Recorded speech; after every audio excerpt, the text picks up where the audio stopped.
There's a quiet kind of pain that lives beneath family gatherings. The moments when smiles don't reach eyes and the silence between words feels heavier than any argument. I'm Cyrus, and this story isn't about yachts or presents. It's about the fragile ties that hold us together until they start to unravel, leaving you wondering how someone you loved could become a stranger. That day was meant to bring us closer, but instead it exposed everything we were trying to hide. If you're ready to follow a journey of love, loss, and hard truths, please like the video, subscribe to hear more, and tell me where you're watching from and what you think will happen next. This story stays with you long after the last word is said. I was halfway through the final quarter turn when a familiar voice cut through the marina's easy chatter like the edge of a cold blade. And without looking up, I knew it was my daughter. Still doing handyman stuff, Dad? Most people hire someone, renting a yacht to show off and then fixing it yourself. Classic. The words landed with the same weary precision they always did, hitting all the places inside me I wished were armored. I looked over my shoulder and found Marla leaned into the afternoon glare, arms folded, sunglasses hiding her eyes while reflecting a postcard sky I couldn't share with her. Her posture had that effortless equilibrium of someone who believes the scene is arranged for her appraisal. And for a breath, I heard only the gulls and the distant, hollow clink of rigging as masts traded. Gossip above our heads. "It's my boat," I said, keeping my tone steady, careful, like easing a glass across a crowded table. "I like to take care of what's mine." "Sure," she said, and behind the single syllable with a ballroom of doubt, chandeliers glittering with things she didn't say. She turned, giving the deck a once-over that felt like a credit check, and I pressed the wrench home, wiped my palms on a clean rag, and stood. I've been tinkering since morning, because the boat mattered and because the day mattered. 5 years today since Marla and Camillo signed a promise in front of their friends and swore to carry it forward. 5 years since I stood at the back of a rented hall with a heart that wouldn't stop tapping Morse code for the woman I had buried in the daughter I didn't know how to reach. I had planned this carefully, more carefully than she could guess, because giving well is a craft too, and surprise is. A fragile vessel that sails only once. The Elysian grace gleamed like a good intention made real, teak bright as honey, chrome clean enough to fold sunlight into knives, upholstery that smelled faintly of salt, lemon, and a future I wanted to share. I had polished by hand, set the table below with champagne flutes and heavy linen napkins, and packed the galley with oysters, citrus, and a white burgundy I'd hesitated to open until the right moment. I told myself that if a day could be built like an engine, then this one would idle. Smoothly into joy, but all machines know what humans forget. Tolerances are tight, and the smallest burr can grind a bearing down. Marla didn't come alone. She never did. She came with the aroma of expensive lotion, the crisp line of a jacket that would never wrinkle on her, and a chorus of unseen voices she hears more clearly than mine. I remember, precisely as a photograph, the first time I understood that my daughter had learned to price the world. Senior year, some gala, some friend's father who had too many vowels in his last name, and an airplane in a hangar. I'd shown up in a navy blazer that had served me for a decade, and Marla had smiled like someone discovering a childhood drawing folded into a tax return. The next day, she told me I should let people help with my look. I told her I already let people help every day because it's called working with them. I could feel the old ache warming up like an injury that predicts rain. I shelved it because the script today needed a confident opening. Meet at dock, greet with a quiet hug, step aboard together, give her time to breathe in the boat's calm, then tell her we'd take a slow run along the breakwater before anchoring near the cove. Once settled, reveal the truth. Not rented, not borrowed, not financed, but bought outright months ago with savings that anonymity protects better than any shell. Company could, When she asked why I hadn't told her sooner, I'd say because good gifts come without negotiation. When her eyes softened, I'd tell her the name etched in brass on the quarterboard was not Elysian Grace at all, but Mariposa Wendell, Butterfly, and Mother Mary together on a whole that would carry us both forward. That was the plan. "Where's Camillo?" I asked, and she shrugged, the universal gesture of someone trained never to risk enthusiasm first. "Parking," she said, turning her wrist to check a watch that probably cost more than the first pickup I bought the year she was born. The marina hummed, diesel coughs, laughter bouncing down the dock, a Labrador thumping a tail against someone's shin, and I realized I was narrating the day in my head like a voiceover, as if arranging a scene could make its people obey their marks. But people don't obey. I envisioned them sailing the coastlines, their laughter echoing over the waves, perhaps with children of their own running barefoot on the deck.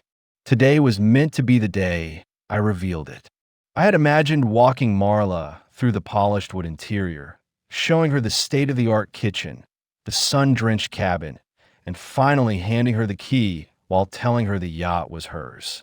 In my mind, she'd hug me with tears in her eyes. Camilla would shake my hand in gratitude, and for once, my daughter would see me as more than the man who fixed things and lived modestly. But reality had a way of stripping the shine from even the best laid plans. Her opening remark about me, renting a yacht to show off and fixing it myself, had deflated the joy I'd been carrying for months. I forced a chuckle, masking the sting. Some habits die hard. I said, but the words felt hollow. The truth was, I had spent decades being underestimated by Marla, by neighbors, even by relatives who thought I'd never amount to much after Wendell passed. They didn't know about the contracts I'd negotiated in my business, the investments I'd made, or the nights I'd gone without sleep to make sure my family's future was secure. I could have told Marla right then that she was standing on her own yacht, that her words had just insulted the man who was about to give her one of the greatest gifts of her life. But I didn't. I decided to wait, to let the day unfold as I had originally intended. In the past, my patience had been mistaken for passivity, but this time it was strategic. I would let her see the yacht for what it was, not just as a vessel, but as a piece of my heart before revealing the truth.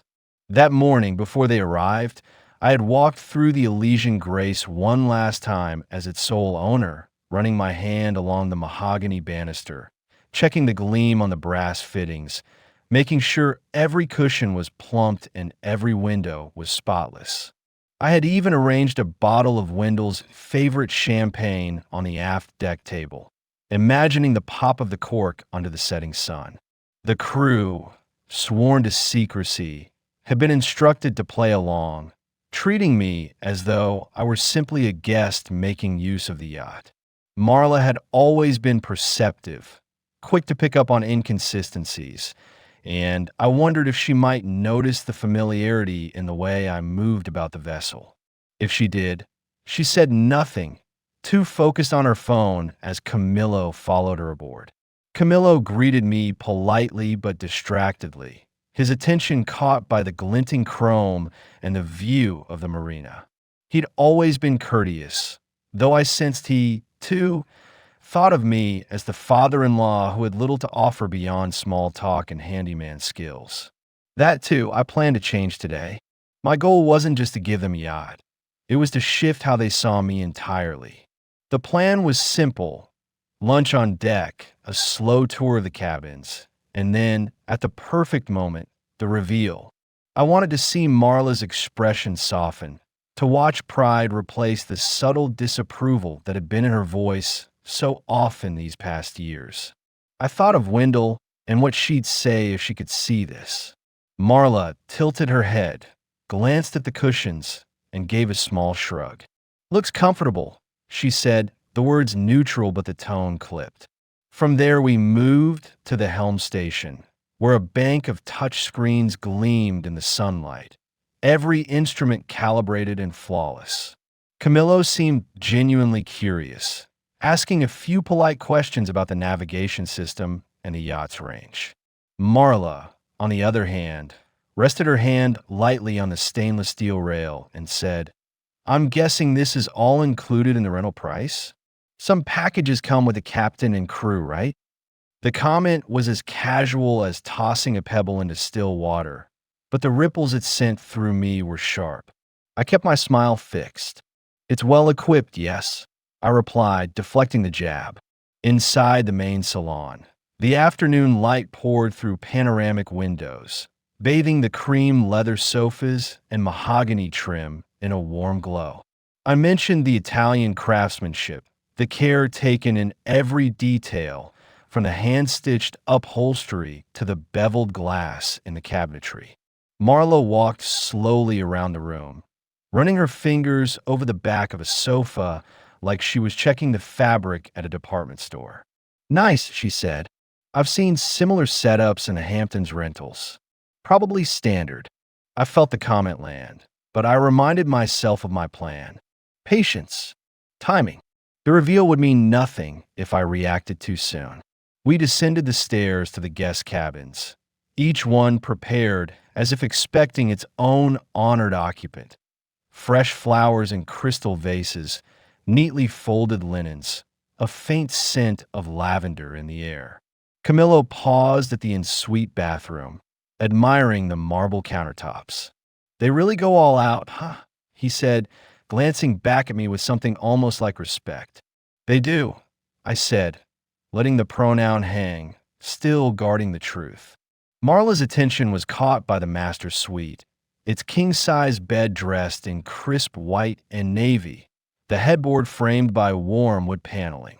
She stepped inside, glanced at the vanity, and then, almost as if she couldn't resist, said, "So, if you take care of this place like you said, do you actually come in here and polish the wood yourself? Or was that part of the crew's job?" The corners of her mouth lifted slightly, the smirk subtle but unmistakable. I met her gaze, holding it for just a moment longer than usual, and replied, "I take pride in keeping things nice." She gave a small laugh, whether at me or at her own wit, I couldn't tell. I guided them back up to the deck, where the sea breeze had picked up, carrying the scent of salt and sun-warm varnish. The city skyline was shrinking behind us, replaced by the endless expanse of blue. "It's peaceful out here," Camillo said, adjusting his sunglasses.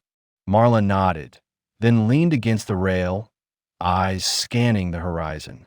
"Yeah," she agreed. "Makes sense why people pay so much for a day like this."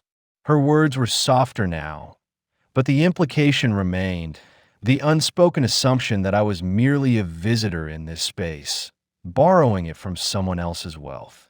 I wondered if she noticed how naturally I moved around the yacht, how I knew the feel of every railing, the exact turn of every latch, the weight of each door. She might have thought it was for my so-called handyman work, but it was deeper than that. I knew this vessel like I knew my own home, because it was mine. As we rounded the point and the marina disappeared from sight, I let them linger at the bow while I went to check on the galley preparations. The chef gave me a nod, confirming the seafood spread was ready. The table on the aft deck was set for lunch, white linens catching the sunlight, silverware polished to a mirror shine. I pictured Marla sitting there, the sea behind her, and I imagined the moment I would lean across and tell her, "This is all yours." That was the vision I clung to, even as her barbed comments echoed in my head. When I returned to the deck, Marla was taking photos with her phone, angling herself so that the yacht's length was visible in the background. Camillo was beside her, smiling faintly, but keeping his hands in his pockets. "Ready to eat?" I asked, and Marla nodded without looking up. I had chosen the menu with precision. Fresh oysters on crushed ice, tuna salad dressed in a citrus vinaigrette, warm rolls wrapped in a linen napkin, and a bottle of white burgundy kept in a silver bucket beaded with condensation. The chef had outdone himself, but as Marla and Camillo took their seats, I could already feel the air tightening around us like a rope slowly pulled taut. I poured the wine, offering it first to Marla, who accepted with a polite thanks before glancing at her phone, her thumb flicking the screen once, twice, 3 times. Camillo watched me fill his glass, murmured his thanks, and then folded his hands in his lap as if waiting for someone else to speak first. I decided to start with something light, mentioning the coastline we'd pass on our way to the cove and how the water there was calm enough to swim. "That sounds nice," Camillo said, giving me a nod of acknowledgement. Marla, without looking up from her phone, said, "Hope the water's not too cold. I'm not really into freezing my toes off for the sake of a view." I smiled faintly, deciding not to point out that the water temperature was a perfect 74 degrees. The oysters arrived, each one glistening in its shell, topped with a delicate mignonette. I reached for one, savoring the briny freshness before leaning back in my chair. "They're from a supplier I've known for years," I offered. Marla finally looked up, eyebrow raised. "You have a supplier for oysters now?" "That's new." The way she said it. The words could have been a compliment, but the tone was skeptical, as if she were questioning how a man like me could possibly have access to something so refined. Camillo took an oyster, slurped it neatly, and gave a small smile. "They're good," he said, but didn't elaborate. The conversation moved in fits and starts, never quite finding its rhythm. I asked about their work, about the projects they were involved in, the people they'd seen lately. Camillo answered in brief, factual sentences, his politeness intact but without warmth. Marla's responses came with little sighs between them, as though she were indulging me in a chore rather than sharing a meal. I kept steering us back toward lighter waters, talking about the yacht's last voyage, the improvements I'd made to the galley, the unexpected beauty of a recent sunrise I'd watched from the upper deck. Each time, Marla found a way to slip in a remark that circled back to the idea of the yacht being rented. "Whoever owns this must have deep pockets," she said at one point, lifting her wine glass and peering at the color of the liquid as if it were more interesting than my face. "Guess you got lucky with the timing." The remark was delivered with the same airy detachment as her earlier comments, but there was a bite to it that I couldn't ignore. I felt the urge to correct her, to tell her that luck had nothing to do with this, that every inch of the Elysian grace had been paid for with years of work, sacrifice, and decisions that had cost me more than I could ever put into words. But revealing the truth now would rob the moment of the impact I'd planned. So I bit back the words, speared a piece of tuna, and chewed slowly. The wine helped, its crisp, mineral edge cooling the heat rising in my chest. Dessert was a lemon tart, its bright flavor cutting through the heaviness in the air. I poured coffee, hoping the shift in the meal might also shift the mood. For a few minutes, it seemed to work. Marla put her phone down. Camillo asked me about the boat's cruising speed, and I explained the efficiency of its twin diesel engines. But then Marla leaned back in her chair, glanced at the horizon, and said, "You know, if you're thinking of renting again, you should try that newer model they've got over at Pier 17. I heard it's even nicer than this." It was such a casual gut punch that I had to pause before responding. I set my coffee cup down carefully, aligning it with the saucer, and said, "I'll keep that in mind." Camillo shifted in his seat, perhaps sensing the tension, but said nothing.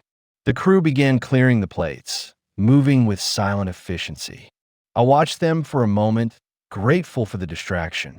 I knew the next part of the day would involve taking them below deck again, giving them more time in the space, and eventually leading up to the reveal. Camillo started to rise, but she waved him off, saying she'd be right back. I watched her disappear down the companionway, her footsteps tapping softly against the wooden stairs. I stayed seated for a moment, telling myself not to read too much into it, but my gut was already tightening. A few minutes later, a sound reached my ears that made me stand instantly, a rush of water heavy and uncontrolled, the kind of sound no captain or owner ever wants to hear on a vessel. I moved quickly, my mind running through possible scenarios: a pump failure, a burst pipe, some fluke of bad luck.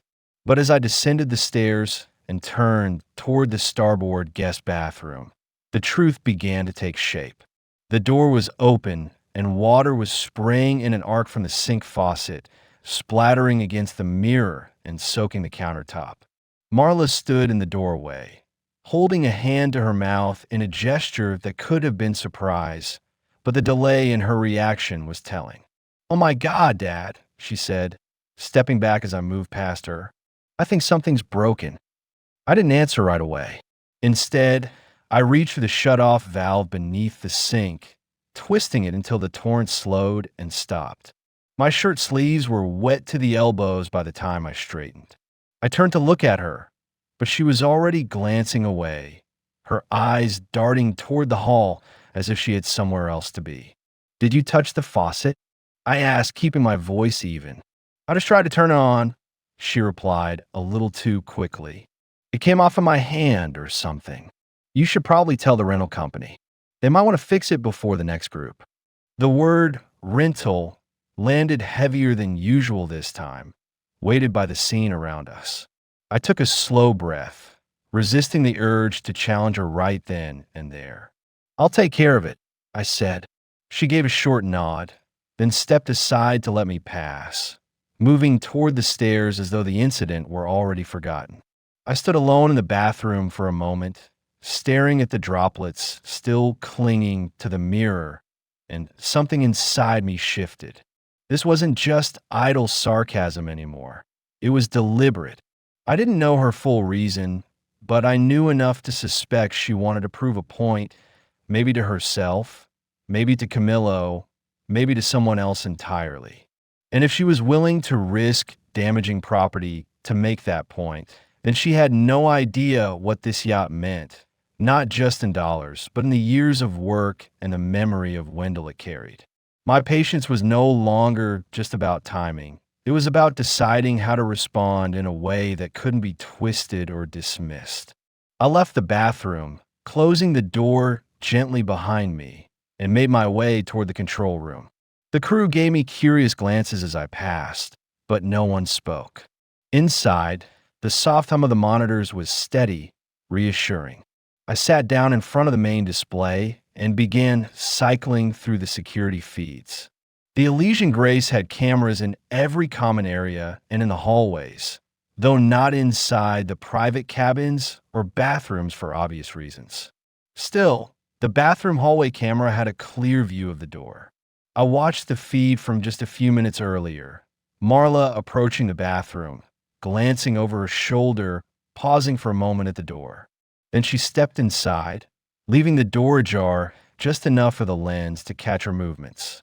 My jaw tightened as I watched her bend over the sink, her hands working at the faucet base, twisting deliberately.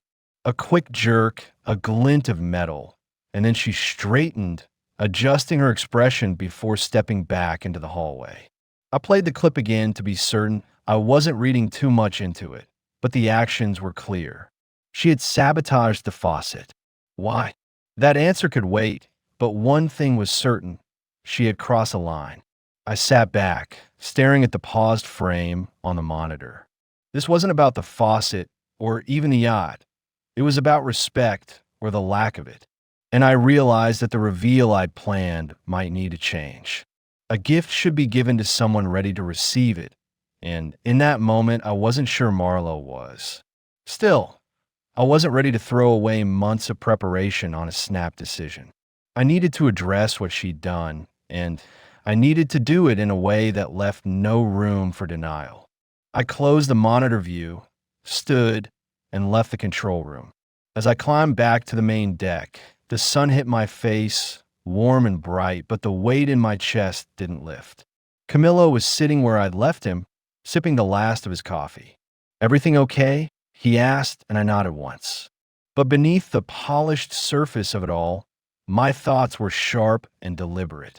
I excused myself under the pretense of checking on our course, and made my way back to the control room. The monitor's black screen flickered to life again, the hallway camera feed waiting exactly where I had paused earlier. I hit play, watching Marla's hand twist the faucet base, the quick jerk, the calculated pause before arranging her expression into that mock surprise. I let the video run in full, taking in every detail. The way she glanced toward the hallway before making her move, the subtle check of her watch as if she were timing herself, the faint smirk she couldn't quite hide when she stepped back into the corridor. It wasn't clumsy or accidental. It was intentional, a controlled act designed to create a problem. The kind of thing a person might do to undermine someone quietly, to plant a seed of doubt in the minds of anyone watching. If I had any lingering hesitation about her intent, it evaporated right then. I pulled out my phone and transferred the clip, making sure I had a copy independent of the yacht system. The file loaded smoothly, and I played it again on the smaller screen just to confirm it was crisp and undeniable. My next decision was whether to confront her privately or in front of Camillo. I weighed it quickly. Privately might let her save face, but it would also give her room to twist the truth. Publicly would make the point unavoidably clear, but it could also drive a deeper wedge between us. The trouble was, the wedge was already there, and she had been hammering it in for years. I decided public was the only way she would take it seriously. I returned to the deck where Camillo was watching the coastline slide by, his expression neutral. Marla was still scrolling on her phone, her posture as relaxed as if she were lounging in her own living room. "Mind if I borrow your attention for a minute?" I asked, my tone even. She glanced up, eyebrows knitting slightly. "Sure, what's up?" I held up my phone. The video paused on the frame where she was bent over the sink, fingers on the faucet.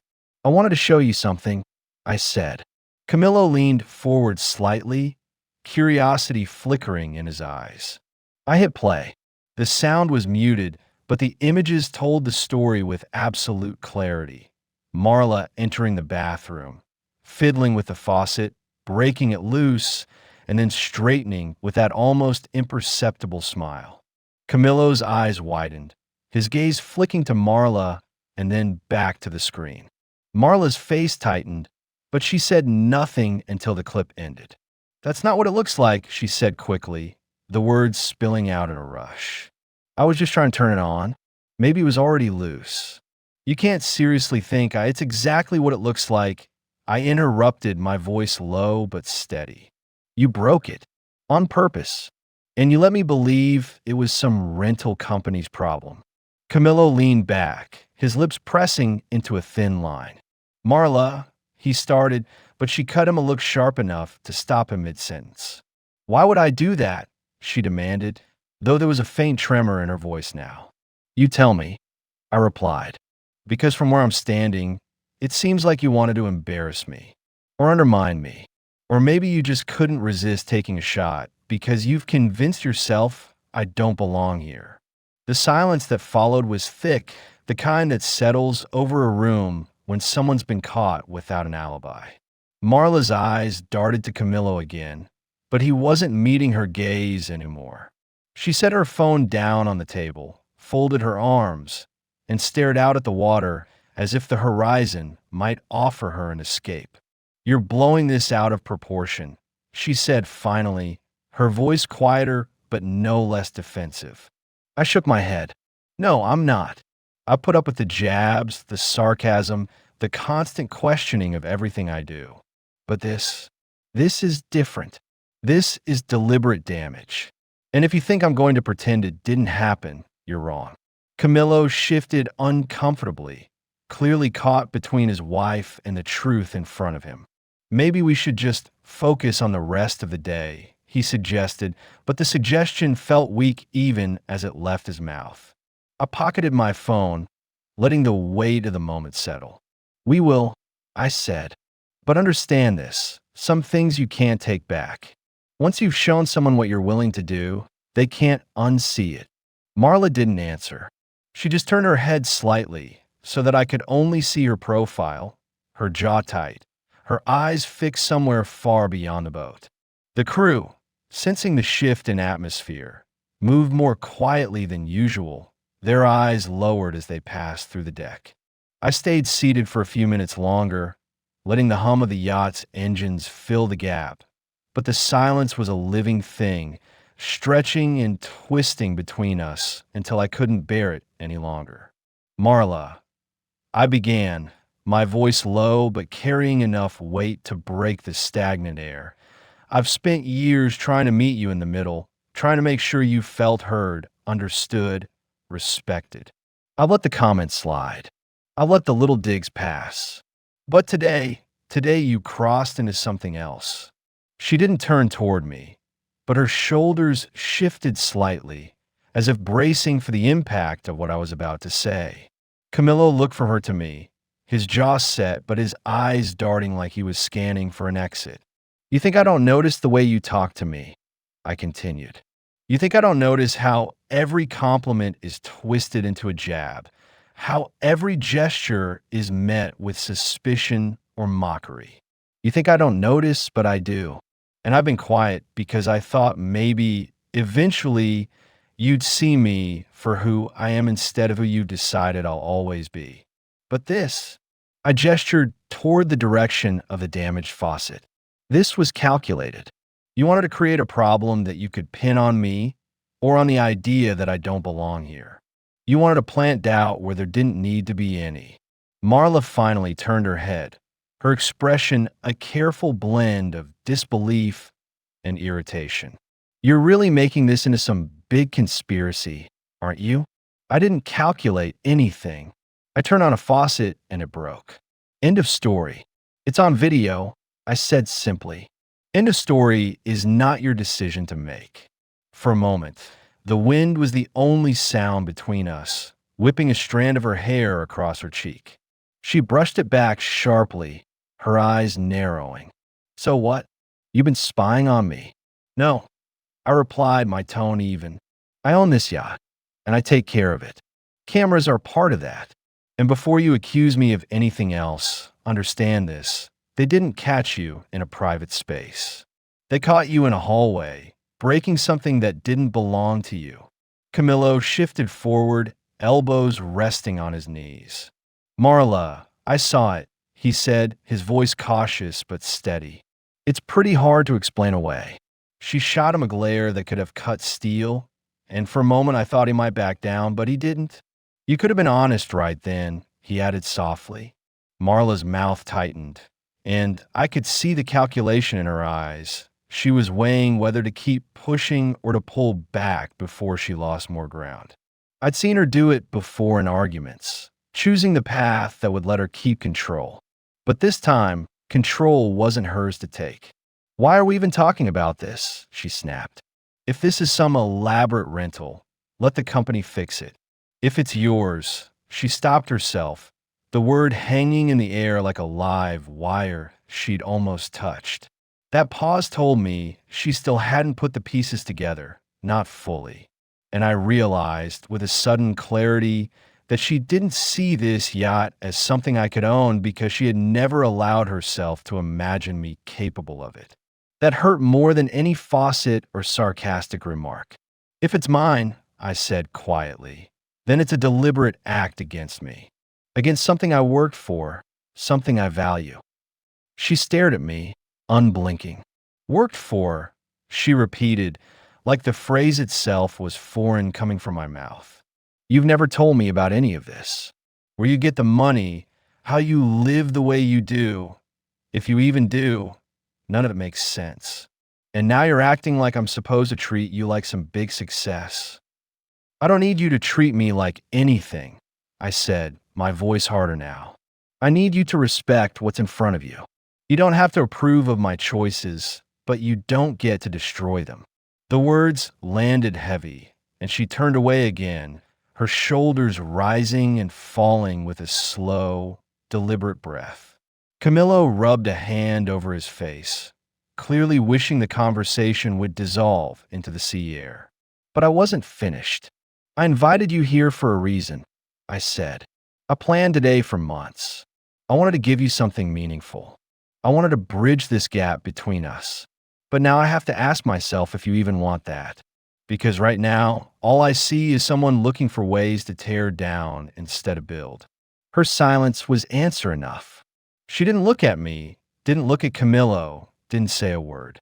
The only movement was the steady rise and fall of her chest and the faint tapping of her fingernail against the table, an impatient rhythm that told me she was waiting for me to be done. I leaned back, my chair creaking slightly, and let the sound of the water fill the space where her voice wasn't. I thought of the plaque in a master cabin, still wrapped in blue tape, the brass gleaming underneath, waiting for the moment I had dreamed of unveiling. That moment now felt distant, maybe unreachable. I stood slowly from the table where we had sat in heavy silence, looking out toward the horizon before turning back to face Marla and Camillo. Their expressions were guarded, eyes flicking between me and the sprawling yacht as if trying to piece together something they had only glimpsed before. I reached into my jacket pocket and pulled out the small brass key I had kept hidden since the day I signed the purchase papers. The metal felt warm in my hand, a tangible symbol of all the work, sacrifice, and hope I had invested in this moment. I held it out to Marla, my voice steady but low. "This is for you," I said simply. "The key to the Elysian grace. It's yours." The words hung in the air, heavier than I expected. Marla's eyes widened, and for a heartbeat, I thought she might reach out to take it. But she didn't. Instead, she swallowed hard and looked away, her hands curling into fists on her lap. Camillo blinked, the surprise clear on his face as well. "You bought this?" he asked, voice barely above a whisper. "You own it." "I do," I confirmed. "I bought it 6 months ago, with money I saved and with the insurance payout from Wendell. It's not a rental, not a gift from someone else. It's ours, well, yours and Camillo's if you want it." Marla was silent for a moment longer, then finally spoke, her voice fragile but raw. "Why didn't you tell me?" The question was simple, but the weight behind it was immense. I stepped closer, my gaze steady. "Because I wanted it to be a surprise. Because I hoped today could be a fresh start, a way to show you that I'm still here, still part of your life, and that I want to build something with you, not just for you." Her eyes glistened, the walls she'd built for so long beginning to crack. I'm sorry," she whispered, voice breaking. "I didn't realize. I thought." She faltered, the unspoken accusations lingering between us. That I was just a handyman, the guy who fixed things but never really belonged. "I know," I said softly. "And that's why I kept this from you. Because I wanted to prove it, not just say it." Camillo reached out, placing a hand lightly on Marla's arm. "I'm sorry too," he said. "We both underestimated what you've done." The moment stretched, fragile and delicate, until Marla finally took the key from my hand, her fingers trembling slightly as she held it. "Thank you," she said, barely audible. "I don't know what to say." "You don't have to say anything," I replied, a small smile breaking through the heaviness. "Just know that this yacht isn't just a gift. It's a symbol of everything Wendell believed in: family, trust, and the future." We spent the next hour walking through the yacht again, but this time the atmosphere was different. Marla's sarcasm had faded, replaced by a tentative curiosity and a softness in her eyes I hadn't seen in years. For a few moments, Marla clutched the key, turning it slowly in her hands, her fingers tracing the cold metal as if it held all the answers she'd been searching for. Her eyes, rimmed with unshed tears, met mine with a mixture of gratitude and guilt. But beneath those emotions was something deeper, a conflicted storm I could sense but not yet fully understand. I watched as Camillo reached out gently to touch her arm, offering silent support. And for the first time, I saw him fully engaged, no longer the detached observer, but a man caught between two worlds, his wife's hesitation and my hope. As the sun dipped lower, casting long shadows across the deck, Marla finally spoke, her voice trembling but clear. Dad, I don't know how to say this, but I feel like I've been wrong about so much. About you, about what you've done, and about myself. She paused, swallowing hard, as if the weight of her own words was almost too much to bear. I'm sorry for everything. The sarcasm, the doubts, the way I treated you. I didn't see the man behind the handyman act. I thought you were just playing at something you couldn't afford, try to impress people who didn't care. I nodded slowly, my heart aching for the years lost to those assumptions. It's not easy, I said quietly. None of this is easy. But I'm here now, and I want us to move forward. Camillo chimed in, his voice steady and sincere. We're willing to try, Cyrus. Marla and I both. This yacht, it's more than a gift. It's a chance. Marla took a deep breath and looked out at the shimmering water, then back at me. I want to believe that. I really do. But it's going to take time for me to trust again, for us to find our way back to each other. I understood. Trust isn't rebuilt in a day. It's forged in moments, in shared experiences, in the small kindnesses and honesty that layer over time. I'm willing to be patient, I said, a genuine smile breaking through my weariness. I hope you are too. The rest of the evening unfolded with a tentative warmth. We sat together on the aft deck, sharing stories of Wendell, her love of the sea, her fierce determination, her laughter that could fill a room. Marla began to open up, revealing memories she had tucked away, moments she had never shared with me before. Camillo listened, adding his own anecdotes, painting a fuller picture of the woman we all loved and missed. As darkness settled over the water and the stars began to twinkle above, a sense of peace finally descended. The yacht no longer felt like a stage for tension, but a sanctuary for healing. Later, as Marla and Camillo prepared to leave, she turned to me, the key still clutched tightly in her hand. Thank you, Dad, for everything. As I stood at the rail, the salt air cool against my skin, I reflected on the journey that had brought us here. The years of distance between Marla and me, the misunderstandings wrapped in sarcasm, the moments of quiet resentment that had built like invisible walls around our family. The yacht itself, once a symbol of secrets and silent struggles, now seemed a beacon of possibility, a vessel carrying not just physical weight, but the hopes for rebuilding what had been broken. The key in my pocket was no longer just a token of ownership, but a reminder that trust, like the sea, can be unpredictable and vast, but it also has the power to cleanse and renew. I thought of Wendell, her laughter like sunlight breaking through clouds, her steadfast belief in family and the power of second chances. It was in her memory that I had made this gift, not as a show of wealth or success, but as a bridge, an invitation to connect, to heal, and to grow. The day's events had taught me many things. I learned that gifts, no matter how grand, are meaningless without the foundation of respect and open hearts. I learned that patience is not just waiting, but enduring hope, even when hope feels fragile. Most importantly, I learned that true reconciliation requires vulnerability from all sides and the courage to see each other not just as we wish, but as we truly are. Marla's willingness to acknowledge her mistakes, to open herself to forgiveness, was the first step on a path that would not be easy, but held the promise of something real and lasting. Camillo's presence, steady and supportive, was a reminder that family is sometimes built anew in moments of reckoning and renewal. As the yacht rocked gently beneath me, I felt a profound gratitude, not for material things, but for the chance to rewrite our story, to create new memories on the same waters that had once seemed so distant and unreachable. I raised a glass of the remaining white burgundy to the sky, to Wendell, to Marla, and to the future that awaited us all.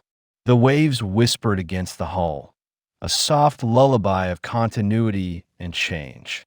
I understood now that wealth is not measured in dollars or possessions, but in the bonds we nurture and the grace we offer one another. The Elysian Grace was more than a yacht. It was a testament to resilience, to hope, and to the unyielding power of family.